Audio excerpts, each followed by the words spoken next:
start awal di marketing dan itu sesuai dengan jiwa saya ya. Saya sukalah bersosialisasi, bertemu orang dan menjual produk gitu ya. Ketika saya menjadi suatu konsultan di perusahaan logistik, saya tertarik. Saya lihat bisnis transportasi atau logistik ini menjanjikan gitu ya, perspektif dan dengan saya menjadi konsultan di perusahaan logistik tersebut menjadi inspirasi berdirinya GLN. Ya.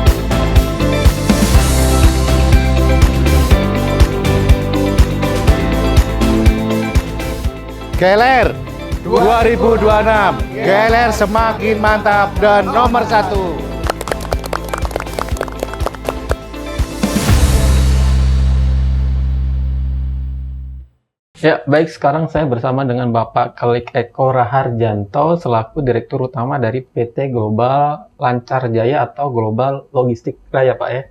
Global Lancar Raya. Global Lancar Raya atau Global Logistik Raya, oke. Ya, GLR. Terima kasih Pak Kelik sudah menerima transfer Pak di kantornya Pak. Ya, Pak, mungkin sebelum mengulas lebih jauh terkait GLR ini mungkin bisa ceritakan karir awalnya seperti apa Pak? Baik, terima kasih Mas Abdul ya atas kehadirannya di kantor pusat PT Global Lancar Raya atau biasa kita sebut brandnya dengan Global Logistik Raya dan disingkat di customer dengan nama GLR. Secara singkat, saya pertama kali bekerja setelah lulus kuliah di Jogja itu di perusahaan swasta telekomunikasi, bisa disebut dengan Telkomsel. Di sana saya sebagai marketing. Nah, setelah keluarga atau istri saya move ke Jakarta. Oh, start awal di marketing? Iya, betul. Memang start awal di marketing dan itu sesuai dengan jiwa saya ya. Saya sukalah bersosialisasi, bertemu orang dan menjual produk gitu ya. Nah, 2021 sampai 2025 saya move ke Jakarta mengikuti 2005 maksudnya? Iya, 2005 ya. Sorry. 2001 sampai 2005 itu masih stay di Jogja. Kemudian 2005 saya move ke Jakarta karena mengikuti istri yang bekerja di Jakarta. Nah, dari sini alhamdulillah saya lanjut lagi bekerja, keterima di Astra Internasional Daihatsu sebagai marketing. Marketing juga untuk produk kendaraan-kendaraannya. Nah, setelah sekian tahun, kurang lebih 1 tahunan, saya move lagi pindah ke perusahaan yang bergerak di bidang konsultan untuk manajemen project, termasuk engineering dan pengawasan. Nah, di situ yang kita sebagai marketing juga, Pak? Bukan. Di situ saya udah beralih sebagai engineer. Ya, jadi profesinya dari marketing menjadi engineer, konsultan untuk project perusahaan gas negara. Kemudian Pertamina di bidang oil and gas lah ya. Setelah itu kurang lebih di bidang yang sama dan pernah bekerja di Pertamina. Kemudian karir saya sampai ke project manager. Saya punya skill sebagai pengawas pengelasan atau disebut welding inspector atau WI. Kemudian saya punya skill untuk memberikan training dalam bidang sistem manajemen mutu, khususnya untuk ISO 9001-2015. Nah, ini yang merupakan bagian dari GLR konsultan. Nah, setelah itu sampai akhirnya pekerjaan saya terakhir di tahun 2019. Jadi 2019 ini sudah tidak berkarir atau bekerja lagi. Nah, semuanya adalah di bidang oil and gas ya.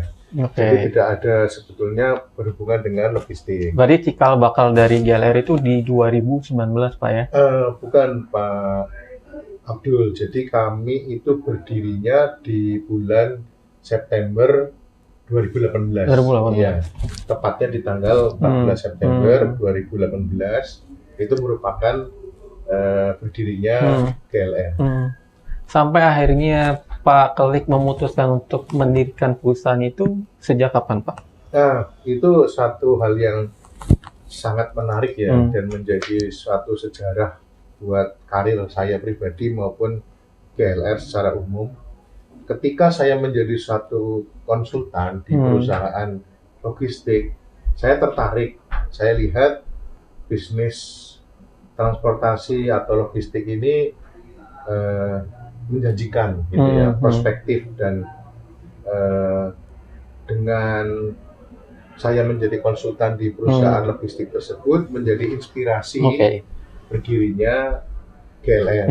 Ya, jadi itu yang menjadi satu inspirasi untuk mendirikan Global Logistik Raya ini. Tentunya kan di tahun pertama kan bukan tahun yang mudah ya Pak, yang bagi jalan Pak. Apa yang terjadi Pak di tahun pertama Pak?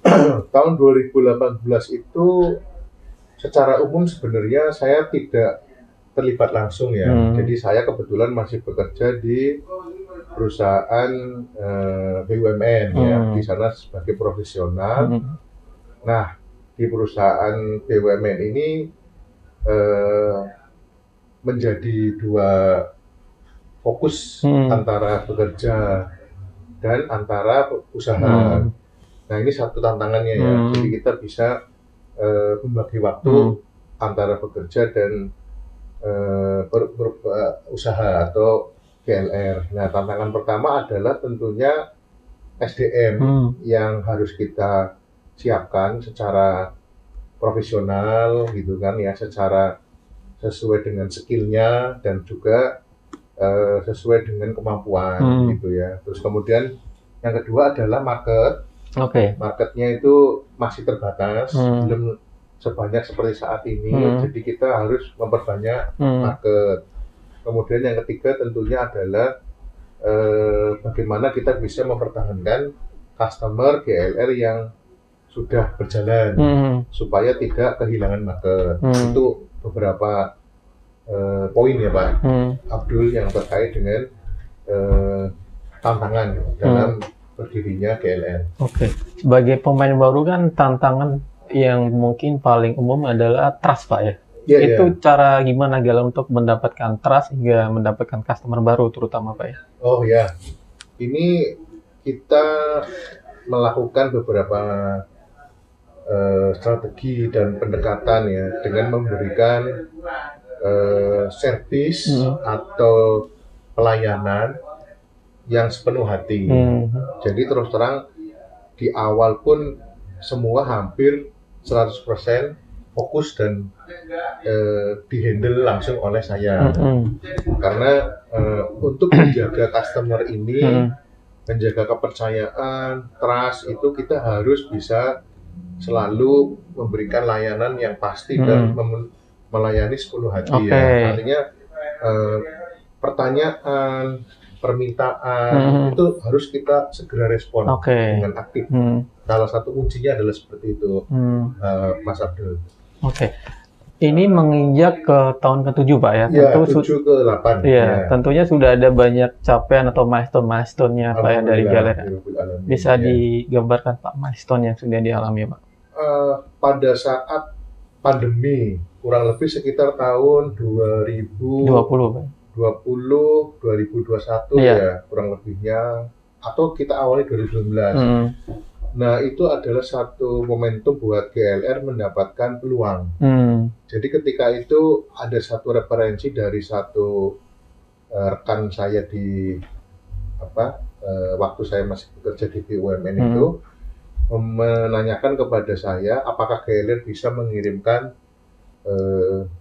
alat kesehatan atau APD untuk mendistribusikan ke beberapa dinas sosial, unit-unitnya di seluruh Indonesia, disabilitas, penyandang cacat, narkoba gitu ya Mas Abdul. Nah, itu momentum pertama kali kita mengirimkan barang yang sukses, dan setelah itu menjadi banyak. Jadi kita dapat pekerjaan dari Kementerian Sosial, langsung dari pusat, untuk mengirimkan seluruh alat kesehatan berupa masker, hand sanitizer, kemudian ada sarung tangan dan juga sampo gitu ya, cuci tangan itu ke beberapa wilayah di seluruh Indonesia. Dan itu kita mendapatkan penghargaan juga dari Kementerian Sosial bahwa pekerjaannya bisa selesai dengan baik dan tepat waktu gitu kan, serta barangnya aman, tidak rusak. Ini salah satu momentum GLR bahwa pada saat pandemi kami mendapatkan peluang yang menjadi satu manfaat dan menjadi pengalaman yang luar biasa buat kami. Artinya ketika sektor bisnis lain itu turun, anjlok, justru di logistik khususnya GLR naik Pak ya? Iya. Nah itu titik tonggaknya juga, saya sudah masuk 100% dari tadinya kakinya atau tangannya terbagi dua ya badannya, antara bekerja dan usaha. Kemudian dengan adanya pandemi menjadi satu momentum untuk saya lebih fokus dan beralih usaha, memimpin dan memegang GLR sampai saat ini. Capaian berikutnya Pak? Capaian berikutnya itu adalah ketika kita mendapatkan beberapa proyek dari kontraktor yang bergerak dalam operation and maintenance di BUMN juga, seperti di Pertamina gitu ya. Nah, mereka akan membutuhkan tracking untuk membawa peralatan-peralatan kerja dari Jakarta ke Balikpapan, mobilisasi, kemudian demobilisasi. Nah, ini nilai-nilai yang besar ya. Jadi nilai-nilai yang cukup signifikan dan besar.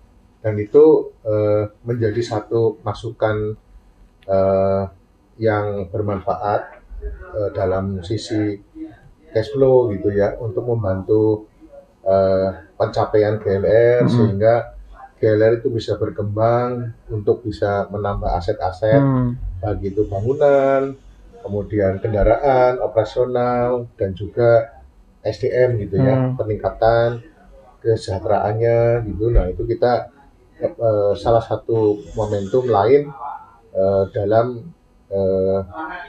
memberikan kontribusi lah, selain dari pengiriman distribusi tadi ya. Jadi kita memang persentase lebih banyak di tracking gitu ya, persentase kerjaan ini udara, darat, laut, kita hampir kurang lebih 80% ada di tracking gitu. Ya, jadi tracking ini yang memberikan kontribusi lebih banyak di GLR. Begitu Mas. Dengan dominasi tracking Pak ya sebagai pendapatan utama dari GLR. Selain itu, layanan yang tersedia saat ini apa Pak di GLR Pak? Kita tidak hanya melayani pekerjaan tracking saja Mas ya. Jadi tadi kita punya jasa untuk domestik dan internasional. Kalau untuk internasional, kita memberikan pelayanan ekspor dan impor, ya itu sudah berjalan dan alhamdulillah juga bertambah customernya. Kemudian untuk yang lainnya darat, kita melayani beberapa pengiriman retail reguler, kemudian LCL, ya kan. Ada juga yang tadi full charter atau FCL gitu ya, itu untuk beberapa shipment yang pelayaran kontainer. Nah, untuk beberapa pekerjaan yang lain, ini sangat menarik Mas. Jadi tidak hanya monoton ya, bervariasi produknya GLR, yaitu ada packing, kemudian pembuatan palet, terus ada juga moving kendaraan, moving kantor, moving kantor ini maksudnya peralatan kantor. Jadi pindahan kantor. Pindahan. Jadi kalau ada kantor yang membutuhkan pindahan, Hmm. itu kami juga layani, Mas. Oh. Jadi dari satu tempat ke tempat yang Ya. lainnya, itu baik dari packingnya, kemudian dari armadanya maupun timnya. Termasuk rumah. Ya, termasuk Oh. rumah juga. Ini beberapa waktu ini kita akan moving peralatan atau barang-barang rumah dari area sini, Ciputat, Cirende, Tangerang Selatan ke Ponorogo, Jawa Timur. Oh, Nah, sampai keluar kota, Pak? Iya, betul. Hmm. Jadi kita domestik tadi itu sampai keluar kota, bahkan sampai keluar Jawa, Mas. Artinya pulau ya, antar pulau. Nah, itu kita pastikan punya checklist survei barang. Jadi ada form dari tim operasional, terus kita survei, Mas, supaya tidak ada miskomunikasi dengan customer. Jadi kita pastikan barang apa yang dikirim, kita data, kita ukur, kita survei, kita foto. Nah, setelah itu perlakuannya seperti apa, packing dan sebagainya, baru kita memberikan penawaran kepada customer. Seperti itu, Mas, konteksnya. Kalau Itu salah satu layanan movingnya. Gitu. Kalau pindahan kantor atau rumah ini kategorinya apa, Pak? Retail, Pak? Atau gimana? Iya, itu sebetulnya tidak menjadi persentase fokus GLR ya. Namun kalau kita ada permintaan dari customer, kita juga memberikan layanan. Jadi itu kategori tidak banyak memberikan kontribusi, namun kita bisa melakukannya, kita bisa menjalankan, dan itu juga menjadi satu pengalaman lah buat GLR bisa memberikan layanan yang lain, gitu kan, di samping tracking tadi, gitu, sehingga nanti ketika pekerjaan di customer yang kontraktor atau tracking atau supplier sedang bisa dikatakan kurang bagus penjualannya, atau minim, atau sedang tidak baik-baik saja, kita dalam tanda kutip bisa beralih ke segmentasi yang lain, gitu, Mas. Jadi semua kita jalankan. Nah, nanti mana yang bisa menjadi prioritas kita prioritaskan, mana yang menjadi bagian tambahan, seperti Mas Abdul sampaikan retail, itu tentunya juga menjadi bagian masukan dari GLR, gitu. Ya. Artinya sekarang secara persentase untuk revenue itu datangin industri apa saja, Pak? Itu dari sisi industrinya adalah konstruksi ya. Konstruksi, itu paling besar? Iya, konstruksi, kemudian maintenance ya, dan operation atau pemeliharaan. Kemudian dari sisi supplier ya. Supplier ini kan dia punya beberapa barang seperti produknya pipa, kemudian genset, kemudian valve. Ya. Nah, itu lebih banyak di area sana lah, di LR, dan di situ memang sudah sangat spesialis kami, di mana beberapa persyaratan-persyaratan yang di oil and gas ini sangat ketat, Mas. Misalnya armadanya harus 5 tahun, kemudian APD lengkap. Karena kategori B3 itu, Pak? Kategori safety ya. Iya, jadi lebih ke arah safety. Untuk armada maupun drivernya. Jadi armada ini dari sisi kendaraannya, tahunnya ya, tahunnya itu maksimal biasanya rata-rata 5 tahun ketika kita masuk ke area kerjanya di Pertamina. Kemudian bannya tidak boleh vulkanisir, terus alat pemadam kebakaran, perlengkapan lain, Mas, seperti kotak P3K gitu ya, dan APD ya, helm, baju safety, overall, sepatu safety. Nah, kami sangat GLR ini spesialis dan sudah mempunyai unit-unit yang bisa mensupport konstruksi tadi ya, gitu. Jadi kita support ke kontraktor, kemudian kita support ke manufaktur yang bergerak di bidang oil and gas maupun tidak oil and gas ya. Jadi semua kita rangkul gitu ya, semua kita tawarkan layanan ini, dan ya sampai saat ini kita masih dipercaya selama kurang lebih 7 tahun lah, menginjak perjalanan ke 8 tahun. Artinya tiap tahun itu trennya berubah-ubah, Pak. Maksudnya ketika pandemi itu permintaan datang dari industri farmasi ya, Pak. Mungkin yang itu dominan ya. Lebih banyak sebetulnya waktu di pandemi dari kementerian langsung, Mas Abdul. Jadi Kementerian Sosial Republik Indonesia langsung itu yang meminta ke kami. Nah, nanti mungkin dunia farmasinya itu dari mereka ya. Oh, Mereka ya. ke distributor atau manufaktur masker gitu ya. Nah, semua barang-barangnya itu kan masih dalam bentuk Iya. besar ya, partai Iya. besar. Nah, kita yang ambil, kita bawa ke warehouse-nya GLR, kemudian kita packing.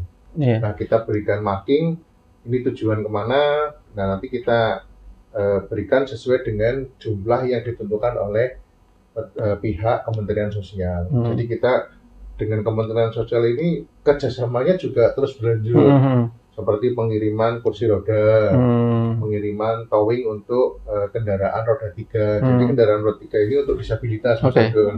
Nah, itu terus bekerjasama sampai sekarang.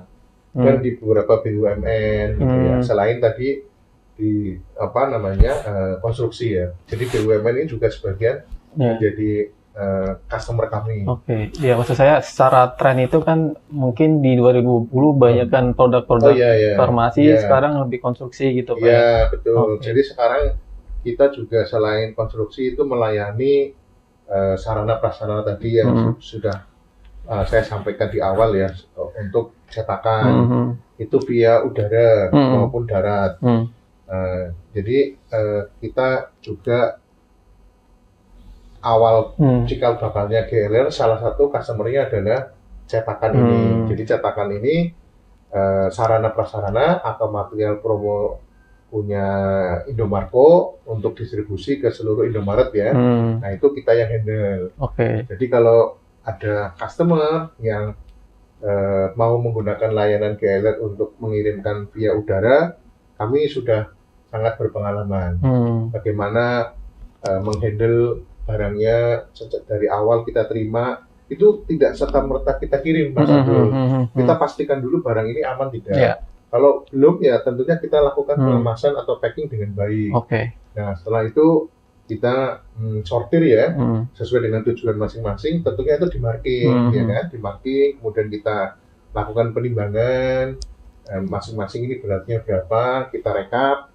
Nah, setelah itu keluar manifest untuk bisa dikirim sesuai dengan tujuan masing-masing. Misalnya ke Balikpapan, Samarinda, Makassar, Palopo, Ambon, Bali, dan seterusnya, Mas. Gitu ya. Itu kita punya pengalaman juga, sehingga kita punya armada seperti blend van, kemudian ada armada CDE box atau ankle box. Kita juga ada beberapa armada bak ya, bak 3-way itu yang long, yang panjangnya 6 meter. Ini juga untuk mensupport customer kami. Jadi kita udah siapkan semua pelurunya lah. Artinya per hari ini untuk GLR sudah bisa mengirim untuk seluruh Indonesia ya Pak? Ya, alhamdulillah kita sudah bisa melayani domestik dari Sabang sampai Merauke ya, dan kita sudah punya kurang lebih sekitar 200-an customer lah untuk logistik ya. Kalau untuk GLR konsultan ya kita baru punya 100 gitu. Jadi total 300 customer ya kurang lebihnya. Namun domain bisnis GLR ini lebih ke arah logistik gitu saat ini. Untuk bisa menjangkau area seluruh Indonesia, apakah dari GLR menggandeng partner atau vendor, Pak? Betul sekali. Agar lebih efisien dan efektif serta kita bisa menggunakan sumber daya lebih maksimal ya, dibandingkan kita membuka perwakilan atau cabang banyak sekali di seluruh Indonesia. Akhirnya kita sepakat untuk menggunakan pihak ketiga. Jadi kita bekerja sama dengan beberapa rekan-rekan yang bergerak di bidang transportasi atau logistik ini, dan kita lakukan pengecekan, assessment, kita lakukan audit lah ya secara sederhana untuk bisa melihat kemampuan, servis, layanan, dan lain-lain Mas terkait hal itu, sehingga mereka memang bisa menjadi partner yang kompeten, yang bisa bekerja sama dengan baik. Karena ini kan jasa ya, jangan sampai waktu terhambat atau tertunda, sedangkan barang itu segera harus terkirim atau tayang atau dipergunakan. Mm-mm. Kemudian ada juga faktor yang terkait dengan servis berupa keamanan barangnya. Jangan sampai barang customer ini rusak atau Yeah. hilang. Nah, resiko-resiko ini kita antisipasi dengan melakukan audit atau seleksi ya, pemilihan terhadap rekanan kami agar tidak bermasalah pada saat operasionalnya. Gitu Mas Abdul. Oke. Per hari ini sudah ada berapa rekanan Pak? Dan perusahaan apa sih? Oh iya, per hari ini kurang lebihnya ya, kurang lebih sekitar 50 lah ya. 50 ya. Kurang lebih 50. Beragam dari Beragam. Sebenarnya ini lebih banyak 50 ini adalah yang berbadan hukum ya. Dan kita kan punya asosiasi dan Mas Abdul sudah tahu ya, saya sebagai NLC ya, National Logistic Community.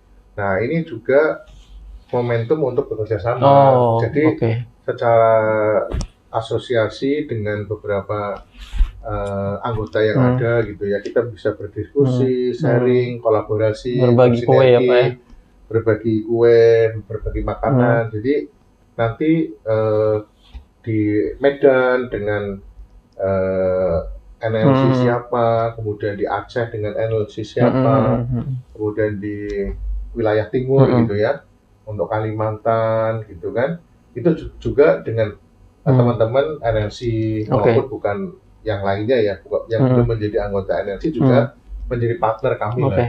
Nah ini bentuk kerjasama kami bersinergi dan berkolaborasi gitu dengan sesama teman-teman di bidang logistik.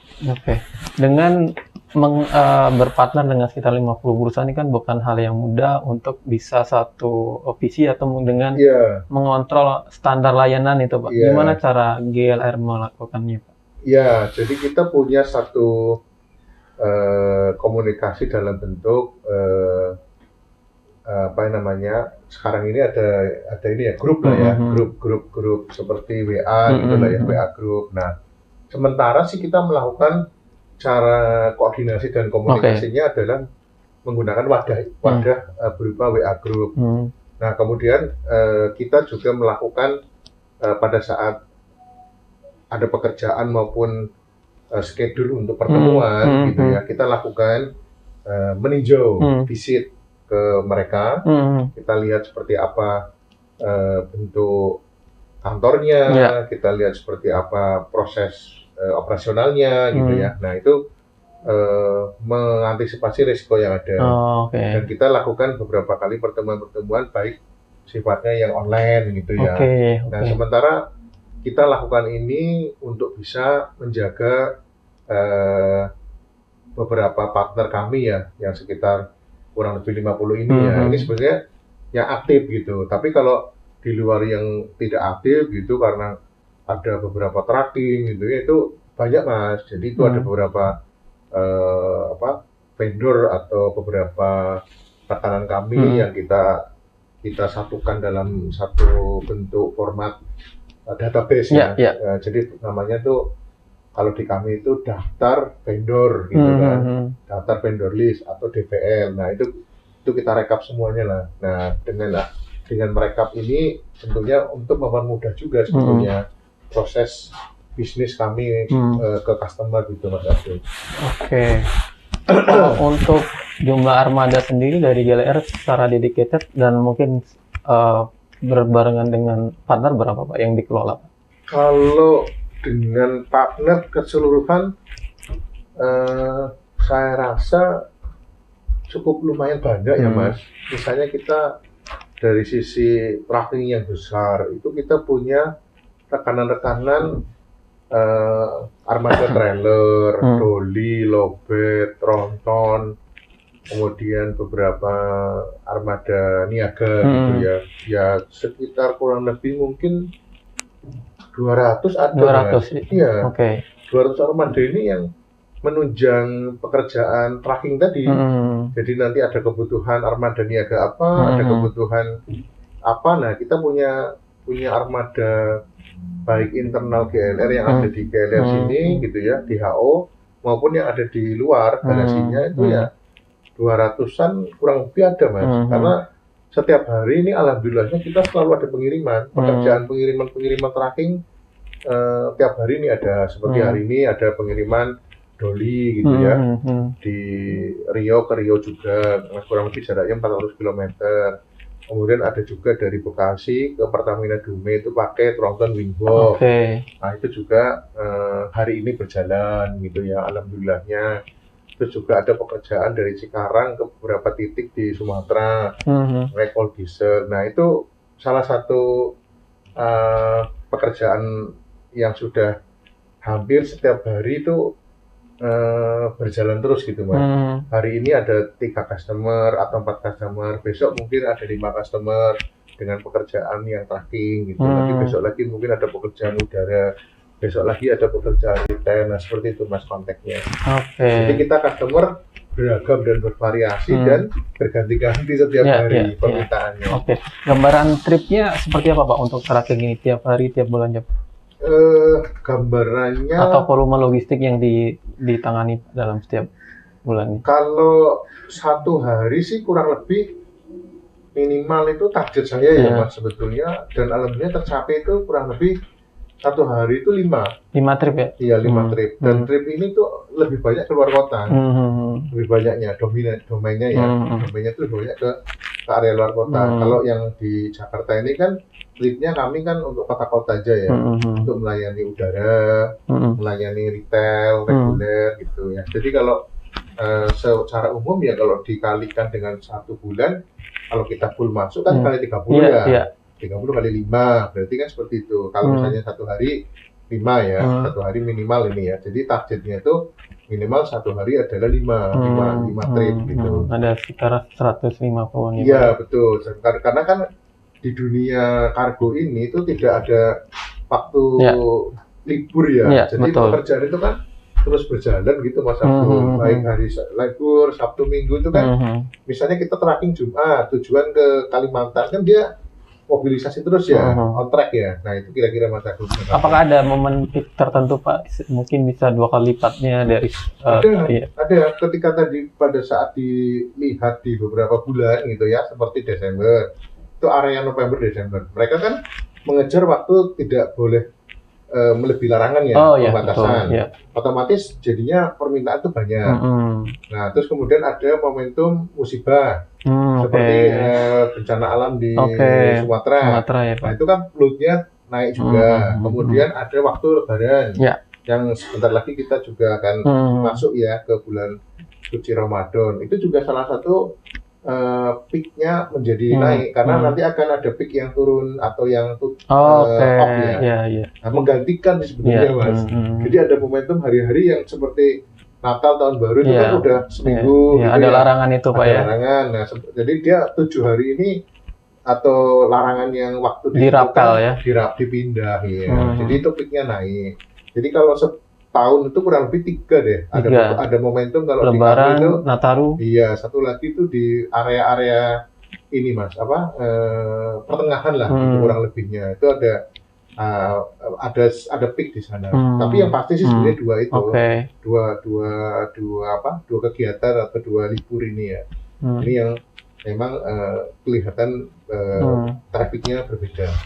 Dengan banyak armada sekitar 200 yang dikelola dan jumlah trip yang banyak juga Pak, itu cara monitornya gimana? Nah ini satu hal yang sebenarnya dari sisi GLR yang perlu terus dilakukan improvement ya. Jadi kita nantinya akan menggunakan selain komunikasi maupun koordinasi via handphone gitu ya, atau alat komunikasi yang saat ini berjalan seperti WA maupun share log, share lab, kemudian grup. Nah, kita rencana akan menggunakan sistem gitu kan, sistem yang nantinya bisa membantu kami untuk tracking gitu ya, dan nanti insya Allah kita akan trial gitu kan, bekerja sama dengan Isigo gitu ya, yang sudah beberapa kali menawarkan ke kami untuk bisa kolaborasi. Nah itu untuk menjaga Oke. agar pengiriman customer ini bisa kita record ya, statusnya barang seperti apa, armada seperti apa, sehingga termonitor oleh tim operasional GLR. Oke, memang ketika di lapangan apa saja Pak kendalanya tentang operasional Pak? Itu yang mungkin maaf susah untuk monitoringnya Pak. Ya, jadi kadang ada beberapa hal gitu ya, yang di kami itu menjadi satu kekurangan gitu ya. Seperti misalnya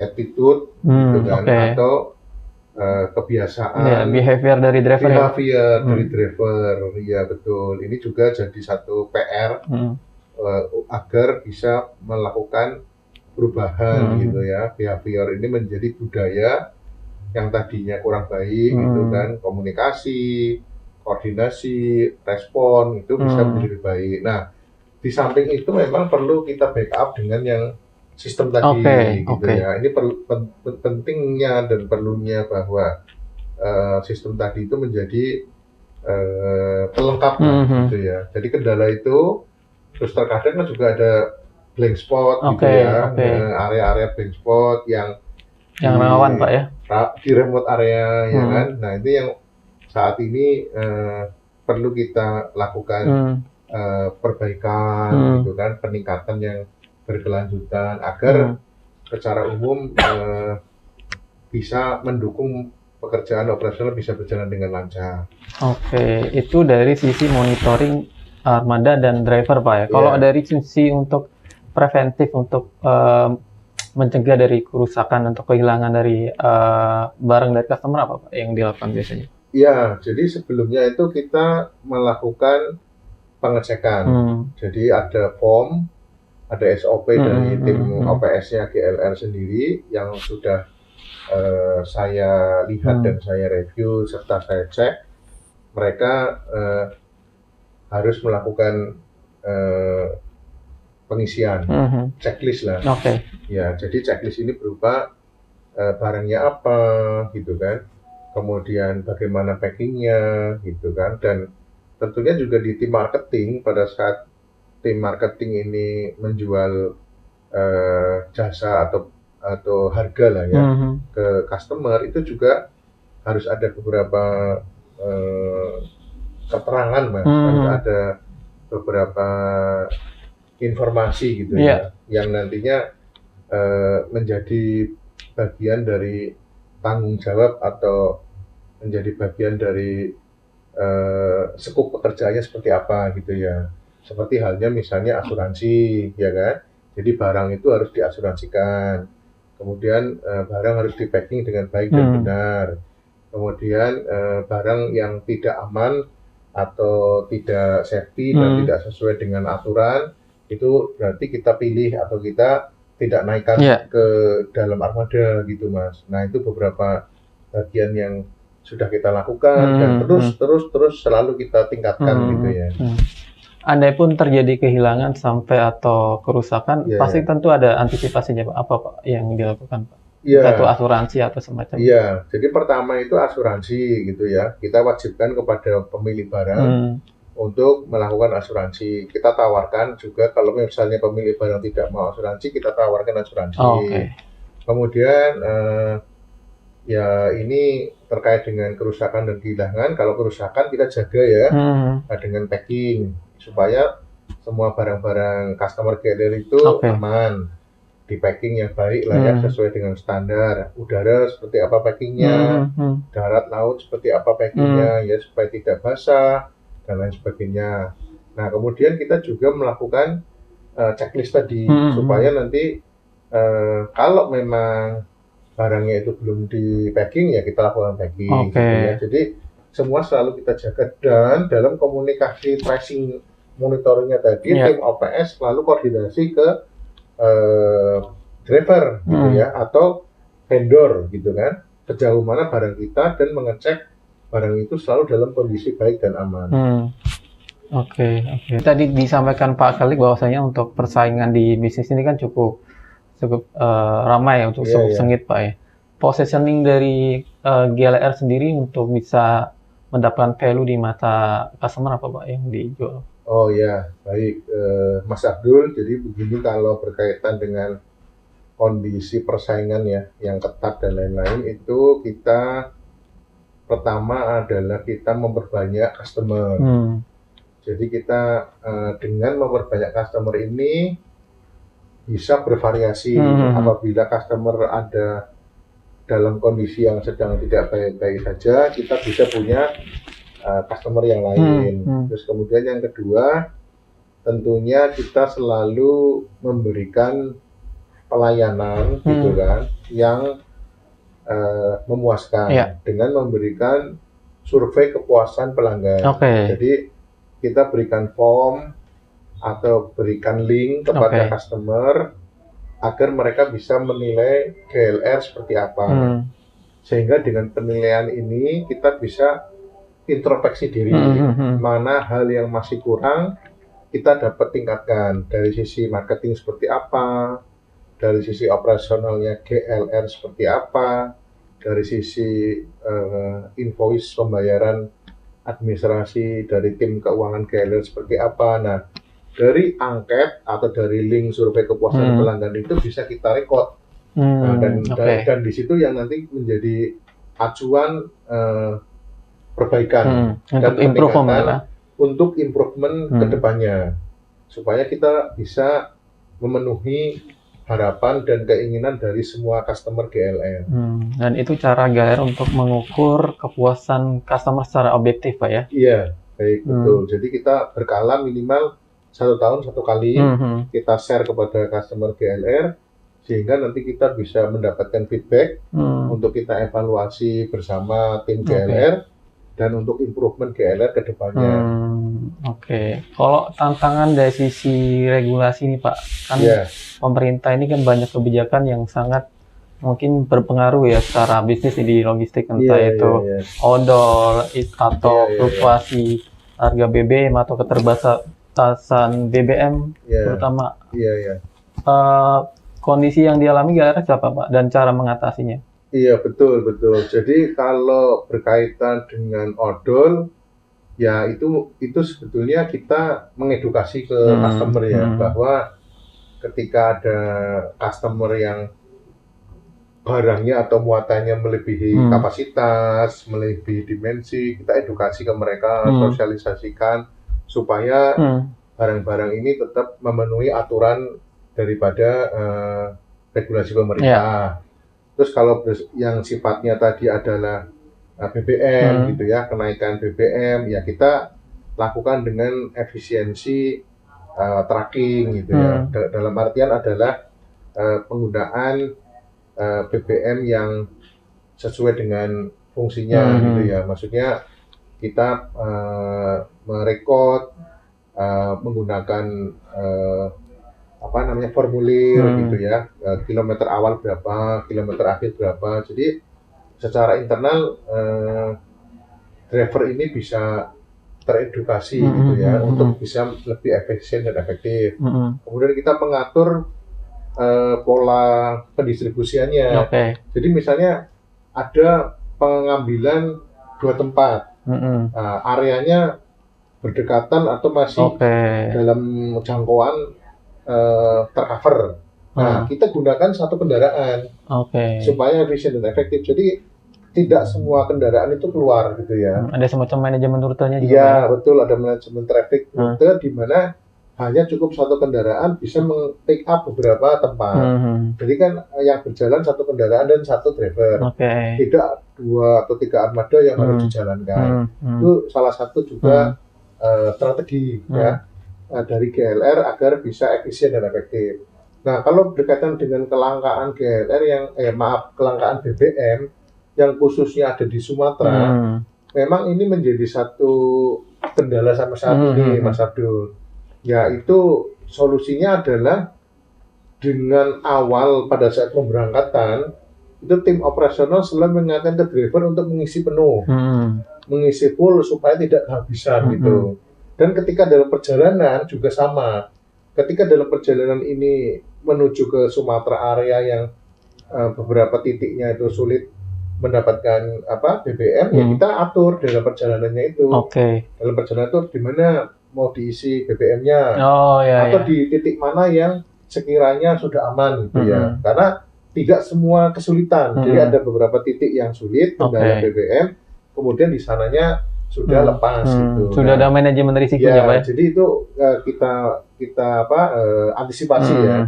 Antisipasi bagaimana menghadapi terkait dengan resiko yang ada. Kita bikinkan tabel gitu kan, formula antisipasinya gitu Mas Abdul. Oke. Sekarang sudah memasuki tahun 2026 Pak ya? Iya. Apa yang akan dikerjakan oleh GLR atau target? Iya, pertama kita punya slogan 2026 GLR semakin mantap dan nomor 1. Jadi slogan kami itu sebelumnya adalah mantap. Jadi yang artinya Pak? Mantap itu adalah GLR mantap gitu ya. Itu artinya mudah, aman, nyaman, tepat waktu, amanah, dan profesional.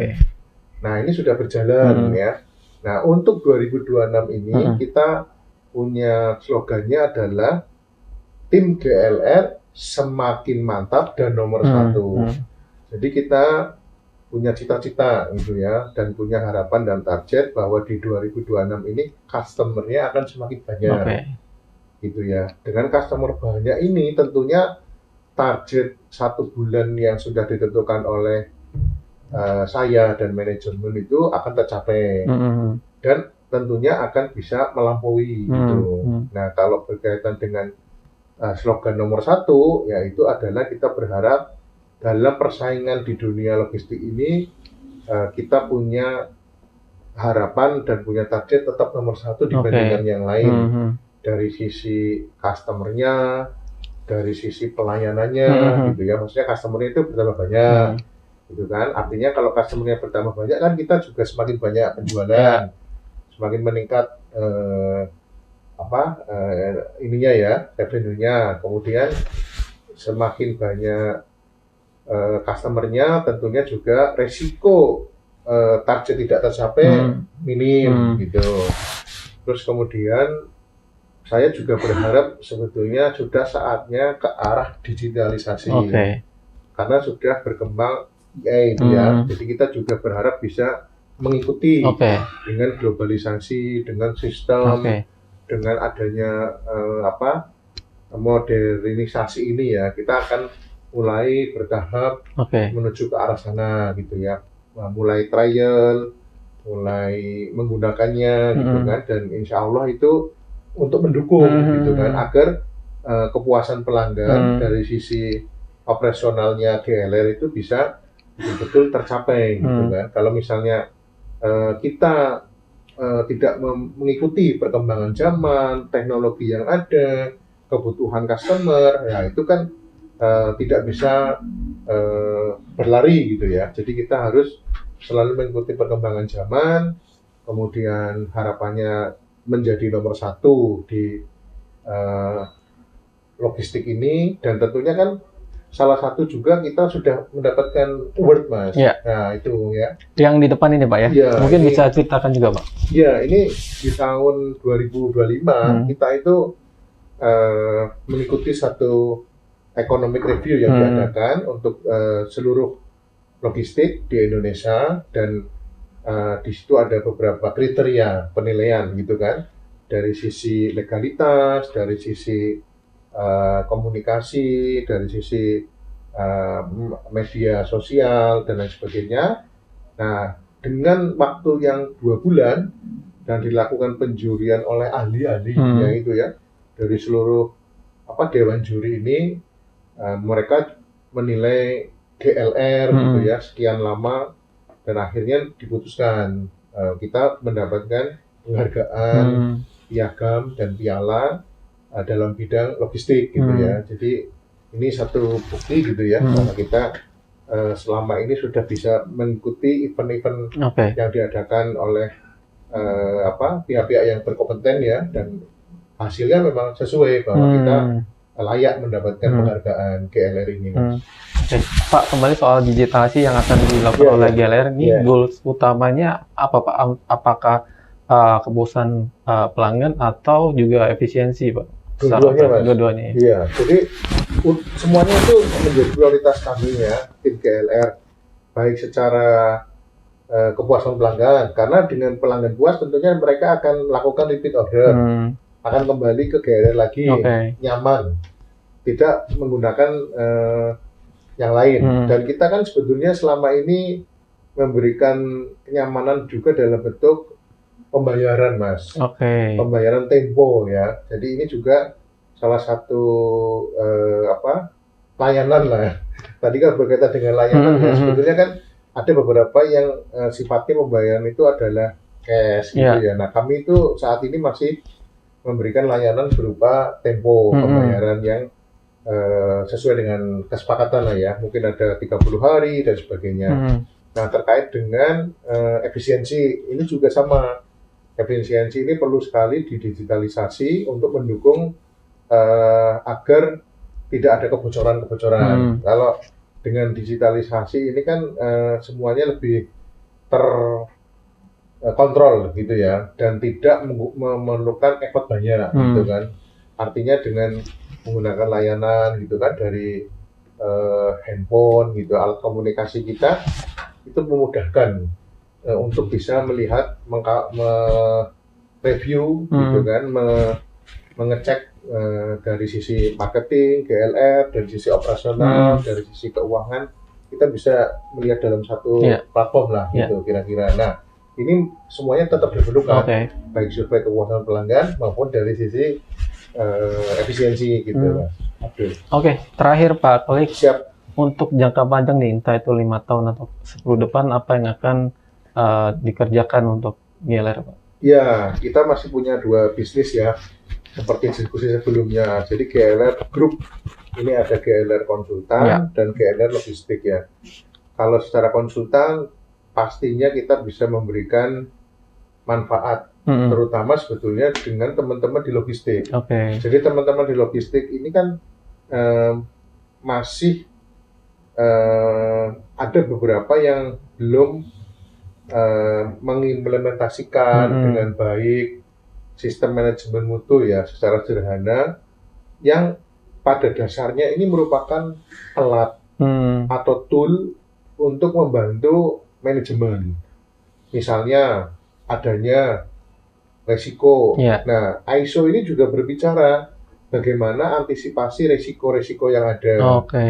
Sebetulnya kadang-kadang masih belum dipahami secara 100%. Jadi masih berada pada pemikiran yang manual gitu ya. Maksudnya secara lisan gitu ya. Tapi secara tertulis ini kan perlu ya. Seperti SOP, prosedur, form-form, instruksi kerja. Nah, ini tuh sebetulnya mendukung ya. Mendukung perusahaan agar bisa mencapai targetnya. Jadi resiko-resiko yang ada di perusahaan tersebut, misalnya resiko adanya kerusakan kendaraan, kemudian resiko adanya piutang yang macet, resiko adanya tidak tercapainya target. Nah, kalau kita sudah menggunakan sistem manajemen mutu ini, itu insya Allah semua resiko yang ada itu berkurang, gitu ya. Jadi target yang diinginkan oleh perusahaan tercapai. Nah, itulah konteks GLR Konsultan. Kita bisa memberikan training gitu ya, kita bisa memberikan pendampingan. Nah, ini berkaitan dengan GLR Konsultan. Kalau yang berkaitan dengan GLR Logistik, kembali lagi tadi bahwa kita berharap tim SDM GLR semakin solid gitu kan, semakin bisa kerjasama dengan baik, karena ini menjadi satu bentuk transformasi melayani customer dengan pasti dan sepenuh hati, Mas. Jadi kita perbaiki dulu di internal gitu ya, terkait dengan slogan kami tadi, dan kita berharap untuk jangka panjangnya ketika digitalisasi sistem ini bisa diimplementasikan dengan baik, tentunya mempermudah ya, dari sisi penjualan, dari sisi operasional, dari sisi keuangan ya, ini akan membantu kami gitu ya, dari sekarang yang kita belum 100% menggunakannya, dan nanti apabila kita terapkan ya jangka panjangnya dengan mempermudah kegiatan-kegiatan di masing-masing departemen atau divisi GLR, itu tentunya goalnya pencapaian secara keseluruhan akan lebih baik lagi, sehingga kita bisa lebih banyak berkembang gitu ya. Nah, kita bisa mengarah ke perusahaan yang lebih besar lagi gitu ya, perusahaan yang profesional, kemudian GLR bisa dikenal di seluruh Indonesia gitu ya. GLR bisa mendapatkan citra yang baik gitu ya di mata pelanggan. Kemudian GLR juga bisa menggunakan digitalisasi ini dengan bagus, dengan baik, dan tidak ada trouble gitu ya dalam perjalanannya menuju ke 5 tahun sampai 6 tahun tadi. Itu harapannya, dan tentunya juga GLR bisa memberikan kesejahteraan yang lebih baik untuk tim GLR sendiri gitu ya, dari sisi nilai-nilai penghasilan ya. Nah, itu tentunya target dan harapan manajemen dan saya sebagai CEO maupun owner GLR gitu ya, bisa memberikan kesejahteraan yang lebih baik lagi untuk tim GLR, sehingga nanti kalau kesejahteraannya baik, pekerjaannya juga akan baik, dan hasilnya juga insya Allah baik gitu. Itu Mas dari saya gitu ya, terkait dengan target-target kita gitu ya. Jadi kita memperbaikilah tim internal supaya mendapatkan penghasilan yang sudah sesuai dengan harapannya, dan tentunya bekerja bisa dengan tenang, fokus, dan dalam perjalanannya target-target dari GLR ini bisa tercapai gitu. Oke, baik. Terima kasih untuk waktunya Pak Kalik. Sukses Sama-sama. untuk GLR, Pak. Amin, Mas Abdul.